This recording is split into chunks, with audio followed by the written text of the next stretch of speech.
Good morning everyone. आज हम बात करेंगे एरिया ऑफ ट्रायंगल वेक्टर में किस तरीके से कैलकुलेट करना है। सबसे पहले आप ध्यान रखिएगा, आपको जो न्यूमेरिकल में क्वेश्चन दिया होगा वो इस तरीके से दिया होगा, अगर A vector and B vector represent the two adjacent sides of a given triangle then find its area. तो आप किस तरीके से फाइंड करेंगे जरा ध्यान दीजिएगा। आपको दो वेक्टर दिए होंगे, दो साइड के अलोंग है, तो आप 101% यही फॉर्मूला यूज करेंगे कि delta A is equals to half modulus of A cross B. मतलब दोनों का आप सबसे पहले क्रॉस प्रोडक्ट निकालेंगे, फिर उसका मॉडुलस निकाल लेंगे और उसे 2 से डिवाइड कर देंगे, आपके पास एरिया ऑफ ट्रायंगल आ जाएगा। अब बात करते हैं एरिया ऑफ पैरेललोग्राम। अगर दो वेक्टर दो एडजेसेंट साइड्स के अलोंग लगते हैं किसी पैरेललोग्राम की, तब आप दोनों का क्रॉस प्रोडक्ट कर देंगे और दोनों का क्रॉस प्रोडक्ट करने के बाद उसका मैग्नीट्यूड कैलकुलेट कर लेंगे। ये होगा एरिया ऑफ पैरेललोग्राम। मान लीजिए हमें कोई एक न्यूमेरिकल दिया गया है, मैं अभी एक न्यूमेरिकल के माध्यम से आपको समझाऊंगा, जरा ध्यान दीजिएगा। आपको दे दिया गया कि एक वेक्टर ए है, जो वेक्टर एक आपको ए वेक्टर दिया गया है जिसकी वैल्यू किसके बराबर है 3i प्लस जे माइनस 4k, और एक आपको बी वेक्टर दे दिया गया है जो है आपके पास 6i plus 5j minus 2k। और आपको कहा है कि किसी ट्रायंगल की दो एडजेसेंट साइड्स के अलोंग ये दोनों वेक्टर लगते हैं, तो आप उसका एरिया कैलकुलेट कीजिए जिस ट्रायंगल की दो एडजेसेंट साइड्स के अलोंग ये दोनों वेक्टर लगते हैं। तो जरा ध्यान दीजिएगा आप किस तरीके से करेंगे। आपके पास फॉर्मूला ये लिखा हुआ है। सबसे पहले आप ए क्रॉस बी कैलकुलेट करेंगे। ए क्रॉस बी, हमने सबसे पहले ए क्रॉस बी कैलकुलेट करना है। जिन बच्चों को क्रॉस प्रोडक्ट निकालना नहीं आता वो बहुत ध्यान से देखेंगे। शुरुआत यहीं से कर दीजिए आप अपनी फिजिक्स की, आपकी 101% यहीं से फिजिक्स समझ आनी शुरू हो जाएगी। हमें निकालना है ए क्रॉस बी। सबसे पहले आप डायरेक्शन ऊपर लिखते हैं डिटर्मिनेंट साइन के अंदर। इसके बाद यहाँ हमने सबसे पहले ए लिखा हुआ है, तो ए के कंपोनेंट्स आप पहले लिखेंगे। आई के साथ 3 है और जे के साथ 1 है और के के साथ -4 है। जे के साथ जब कुछ भी नहीं तो आप क्या कहेंगे, जे के साथ 1 है। इसके बाद बी के कंपोनेंट्स आप इसके नीचे रखेंगे 6, 5, -2। अब सबसे पहले आप क्या करेंगे, क्रॉस प्रोडक्ट निकालना स्टार्ट कर दिया मैंने। आई लिखेंगे सबसे पहले और आई के नीचे के कंपोनेंट्स को छोड़कर इन दोनों की क्रॉस मल्टीप्लाई माइनस इन दोनों की क्रॉस मल्टीप्लाई। यहाँ आया मेरे पास -2 और बीच में माइनस साइन होता है। इन दोनों की मल्टीप्लाई करने के बाद मेरे पास आया -20। सेकंड प्लेस होता है जे का। मैंने पहली वीडियो में आपको बताया था कोफैक्टर मेथड से आप जे को हमेशा माइनस में रखते हैं। अब जे के नीचे का एलिमेंट्स को छोड़ देंगे, इन दोनों की क्रॉस मल्टीप्लाई करेंगे। यहाँ से आएगा आपके पास -6, बीच में माइनस का साइन होता है, और यहाँ से आपके पास आएगा -24। इसके बाद थर्ड प्लेस होता है के का, और के पॉजिटिव में होता है हमेशा, वो भी कोफैक्टर के अकॉर्डिंग है। आप इसके नीचे के एलिमेंट्स को छोड़ देंगे, इन दोनों की क्रॉस मल्टीप्लाई करेंगे, ये आपके पास आएगा 15 - 6। अब इसे आप कैलकुलेट कर लीजिए जरा। यहाँ से ध्यान दीजिएगा जरा, ये +20 होगा, ये -2, तो ये आया आपके पास 18 प्लस का। -j एज इट इज रख दीजिए जरा एक सेकंड के लिए आप। यहाँ से आपके पास +24 होगा और ये -6 होगा, तो ये क्या है आपके पास +18, और बाहर के आपके पास j माइनस, तो 18 आप इसे लिखेंगे -18j। अब इसके बाद आपके पास क्या है k। भाई यहाँ आपके पास जो बचता है +9, तो आप यहाँ क्या लिखेंगे 9k। अब आपके पास ए क्रॉस बी आ गया। अब आप सबसे पहले इसका मैग्नीट्यूड निकालेंगे या मॉडुलस निकालेंगे। ए क्रॉस बी, इसका मैग्नीट्यूड निकालेंगे या आप मॉडुलस बोल दीजिएगा। ये आपके पास होगा +-18 का स्क्वायर और +9 का स्क्वायर। अब आप इसे कैलकुलेट कर लेंगे और कैलकुलेट करने के बाद आप 2 से डिवाइड कर देंगे। ये आपके पास आया एरिया ऑफ ट्रायंगल।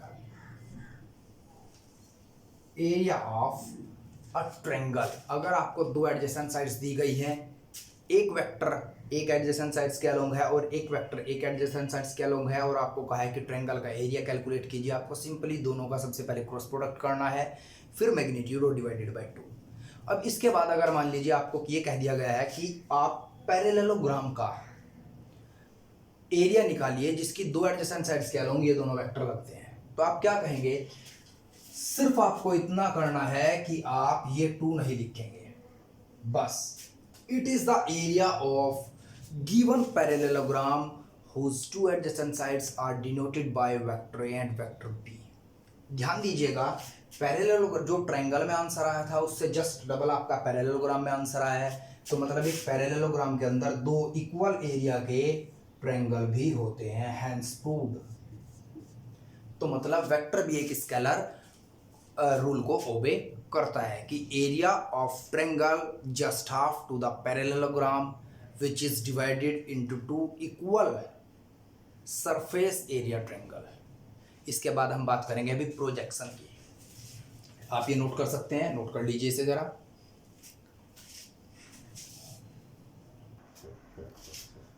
अब देखिए जरा, आपके सामने एक पैरेललोग्राम है जिसके दो डायगोनल को आपने दो वेक्टर से रिप्रेजेंट किया है, एक d1 वेक्टर और एक d2 वेक्टर। अगर आपको डायगोनल के अलोंग दो वेक्टर दे दिए गए हैं तब आप एरिया कैसे कैलकुलेट करेंगे? आप हमेशा दोनों डायगोनल्स का क्रॉस प्रोडक्ट निकालेंगे, फिर उनका मैग्नीट्यूड निकालेंगे और उसे 2 से डिवाइड कर देंगे। ये आपके पास फॉर्मूला होता है एरिया ऑफ पैरेललोग्राम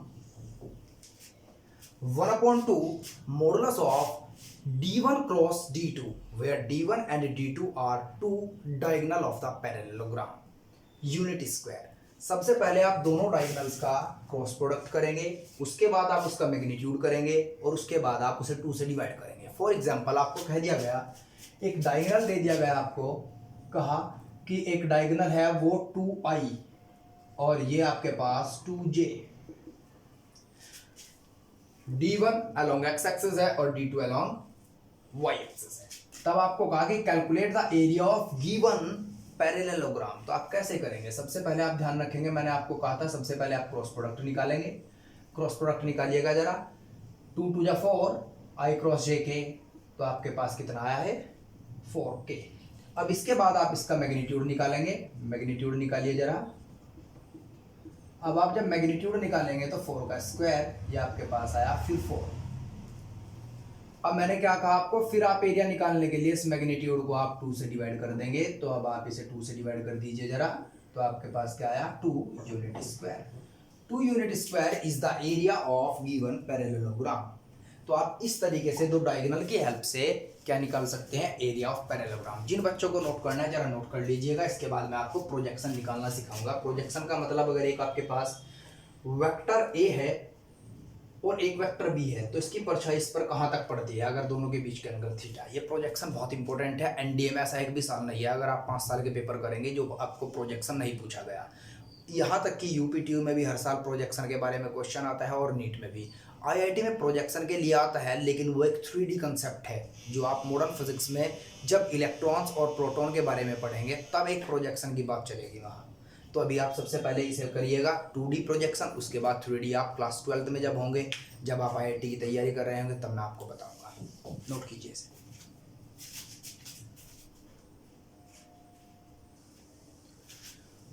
आज के लिए सबसे इंपॉर्टेंट टॉपिक ये है कि projection of A vector on vector B. मान लीजिए आपको एक वेक्टर दे दिया गया है ए और एक वेक्टर आपको बी दे दिया गया है। We have 2 vector A and B. हमारे पास 2 वेक्टर हैं, एक वेक्टर ए और एक वेक्टर बी। अगर हमें वेक्टर ए का प्रोजेक्शन वेक्टर बी के ऊपर निकालना है, ये प्रोजेक्शन इसका हमें इसके ऊपर निकालना है, ये परछाई इसके ऊपर निकालनी है हमें, तब वह ए कोस थीटा होता है। तब जो इसका प्रोजेक्शन होगा वो ए कोस थीटा के बराबर होगा। तो आप क्या लिखेंगे? Projection of A on B is A cos theta. और ए कोस थीटा किसके बराबर होता है? दोनों का dot product A dot B upon magnitude of B. कहां से आया फॉर्मूला? आपको पता था A dot B is equals to A B cos theta. और मैंने क्या कहा? प्रोजेक्शन ए कोस थीटा होगा तो ए कोस थीटा किसके बराबर होगा? A dot B upon B. ये आपके पास प्रोजेक्शन निकल जाएगा। चलिए क्वेश्चन करते हैं इस पर रिलेटेड कि आप कैसे प्रोजेक्शन कैलकुलेट कर सकते हैं। मान लीजिए आपको कह दिया गया कि आपके पास 2 वेक्टर हैं जहां वेक्टर ए की वैल्यू आपको दे दी गई है। Vector A is equals to 2i minus J plus K और बी वेक्टर की आपको वैल्यू दे दी गई है i माइनस 2j प्लस के।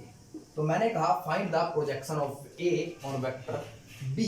तो आपको क्या निकालना है? A cos theta. मतलब आपको ए कोस थीटा की वैल्यू किसके बराबर होती है? आपको बताया था अभी मैंने, A dot B upon B. सबसे पहले आप डॉट प्रोडक्ट कैलकुलेट कर लीजिएगा। ए डॉट बी किसके बराबर होगा? जरा ध्यान दीजिए, 2 माइनस माइनस प्लस 2 और प्लस 1, ये आपके पास आया 5। अब आपके पास ये तो है अब आपको बी का मैग्नीट्यूड कैलकुलेट करना है। बी का मैग्नीट्यूड कैलकुलेट कीजिए जरा। 1 स्क्वायर प्लस माइनस 2 का स्क्वायर प्लस 1 का स्क्वायर, ये आपके पास किसके बराबर आएगा? 1 plus 4 plus 1 that is equals to √6। अब ये दोनों वैल्यूज यहाँ रख लीजिएगा तो आपके पास आया 5/√6 is the projection of vector A on vector B. It is the answer. तो आप इस तरीके से किसी भी वेक्टर का प्रोजेक्शन दूसरे वेक्टर के ऊपर निकाल सकते हैं। इसके बाद मैं आपको कुछ इंपॉर्टेंट क्वेश्चन बताऊंगा जो क्लास 11th के लिए इंपॉर्टेंट है, फिर एनडीए के लिए इंपॉर्टेंट है, फिर आपके पास यूपीटीयू के लिए इंपॉर्टेंट है, यूपी वेब बिट्स के लिए भी इंपॉर्टेंट है और एनडीए के लिए तो मोस्ट इंपॉर्टेंट है। ये आप नोट कीजिए जरा।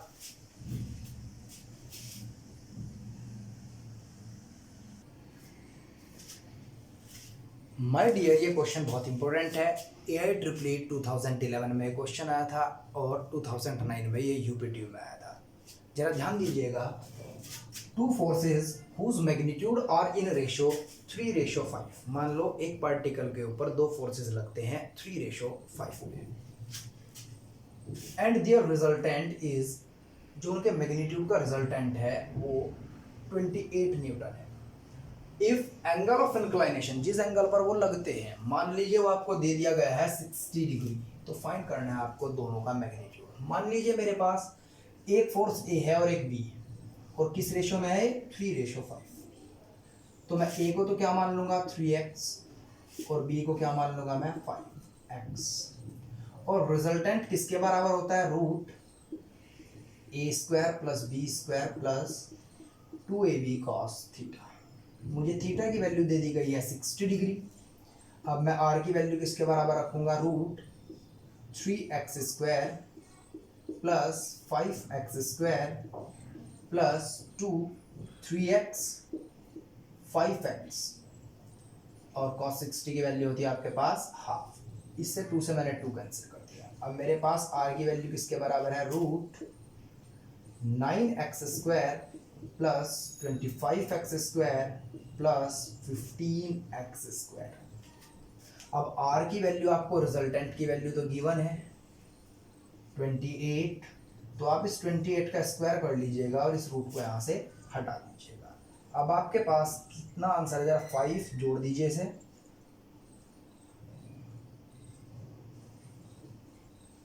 49x²। मैंने ये रूट हटाया और इधर स्क्वायर लगा दिया। अब मेरे पास, मैं इसे क्या लिख सकता हूँ? मैं इसे लिख सकता हूँ 28 का square that is equal to √49x का होल स्क्वायर, और x इज इक्वल टू मेरे पास 28/√49। और √49 को आप क्या लिख सकते हैं? 28/7, और ये मेरे पास आया 4। x की वैल्यू आपके पास 4 है, तो आप a की वैल्यू कैलकुलेट कर लीजिए बेटा। आपके पास a की वैल्यू किसके बराबर आएगी?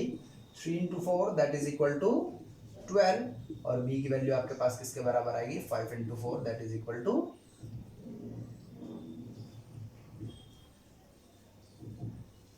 4 × 20।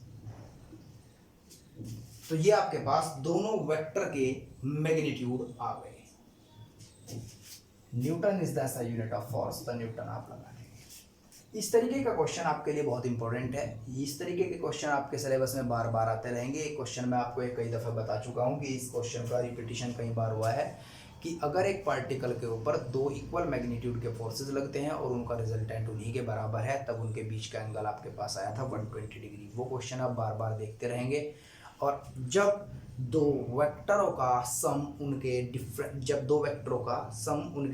के बराबर हो, तब उनके बीच का एंगल कैलकुलेट करने के लिए आता है। या फिर अगर दो वेक्टरों का क्रॉस प्रोडक्ट उनके डॉट प्रोडक्ट के बराबर हो, तब दोनों के बीच का एंगल कैलकुलेट करने के लिए आता है। माय डियर, नेक्स्ट वीडियो में आपको थोड़े से हाई लेवल के क्वेश्चन कराऊंगा जो आप लोगों ने पैरेललोग्राम लो वेक्टर एडिशन किया है, ट्रायंगल लो वेक्टर एडिशन किया है, उस पर आपने मास से रिलेटेड तो कर लिए क्वेश्चन। अब मैंने आपको फंडामेंटल यूनिट्स में एक इलेक्ट्रोमैग्नेटिक फोर्स के बारे में बताया था, जिस फोर्स में आपने फॉर्मूला पढ़ा था F = 1/4πε0 Q1 × Q2/r²। अगर किसी एक इक्विलेटरल ट्रायंगल के तीनों वर्टेसिस पर चार्जेस रखे हैं, तब दो मिलकर एक चार्ज के ऊपर कितना फोर्स लगाते हैं, नेक्स्ट वीडियो में मैं आपको वो बताऊंगा। That's all for the day my dear, thank you to watch.